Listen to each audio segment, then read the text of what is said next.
تم خیال کرتے ہو کہ غار اور لوح والے ہماری نشانیوں میں سے عجیب تھے؟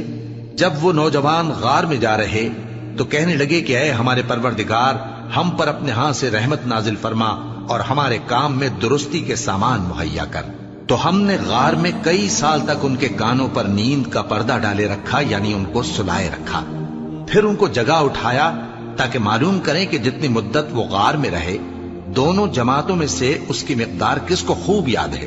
ہم ان کے حالات تم سے صحیح صحیح بیان کرتے ہیں۔ وہ کئی نوجوان تھے جو اپنے پروردگار پر ایمان لائے تھے، اور ہم نے ان کو اور زیادہ ہدایت دی تھی، اور ان کے دلوں کو مربوط یعنی مضبوط کر دیا۔ جب وہ اٹھ کھڑے ہوئے تو کہنے لگے کہ ہمارا پروردگار آسمانوں اور زمین کا مالک ہے، ہم اس کے سوا کسی کو معبود سمجھ کر نہ پکاریں گے۔ اگر ایسا کیا تو اس وقت ہم نے بے عقلی کی بات کی۔ ان ہماری قوم کے لوگوں نے اس کے سوا اور معبود بنا رکھے ہیں، بھلا یہ ان کے معبود ہونے پر کوئی کھلی دلیل کیوں نہیں لاتے؟ تو اس سے زیادہ کون ظالم ہے جو اللہ پر جھوٹ باندھے؟ اور جب تم نے ان مشرکوں سے اور جن کی یہ اللہ کے سوا عبادت کرتے ہیں ان سے کنارہ کر لیا ہے تو غار میں چل رہو، تمہارا پروردگار تمہارے لیے اپنی رحمت وسیع کر دے گا اور تمہارے کاموں میں آسانی کے سامان مہیا کرے گا۔ اور جب سورج نکلے تو تم دیکھو کہ دھوپ ان کے غار سے داہنی طرف سمٹ جائے، اور جب غروب ہو تو ان سے بائیں طرف کترا جائے، اور وہ اس غار کے کشادہ حصے میں تھے۔ یہ اللہ کی نشانیوں میں سے ہیں، جس کو اللہ ہدایت دے وہ ہدایت یاب ہے، اور جس کو گمراہ رہنے دے تو تم اس کے لیے کوئی دوست راہ بتانے والا نہ پاؤ گے۔ اور تم ان کے متعلق خیال کرو کہ وہ جاگ رہے ہیں حالانکہ وہ سوتے ہیں، اور ہم ان کو دائیں اور بائیں کروٹ بدلاتے تھے، اور ان کا کتا چوکھٹ پر دونوں ہاتھ پھیلائے ہوئے تھا۔ اگر تم ان کو جھانک کر دیکھتے تو پیٹ پھیر کر بھاگ جاتے اور ان سے دہشت میں آ جاتے۔ اور اسی طرح ہم نے ان کو اٹھایا تاکہ آپس میں ایک دوسرے سے دریافت کریں۔ ایک کہنے والے نے کہا کہ تم یہاں کتنی مدت رہے؟ انہوں نے کہا کہ 1 دن یا اس سے بھی کم۔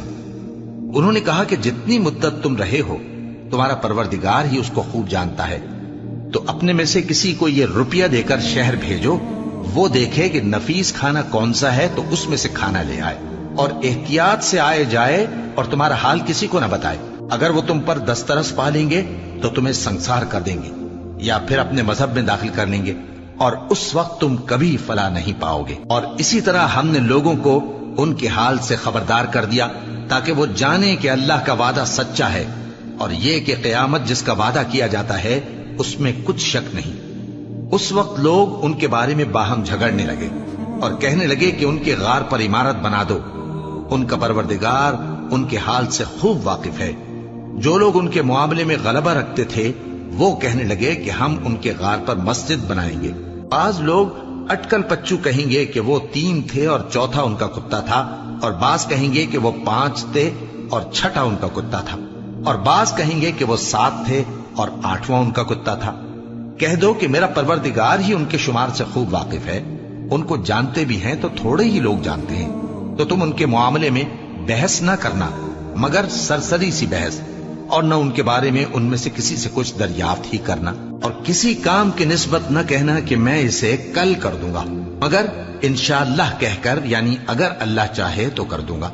اور جب اللہ کا نام لینا بھول جاؤ تو یاد آنے پر لے لو، اور کہہ دو کہ امید ہے کہ میرا پروردگار مجھے اس سے بھی زیادہ ہدایت کی باتیں بتائے۔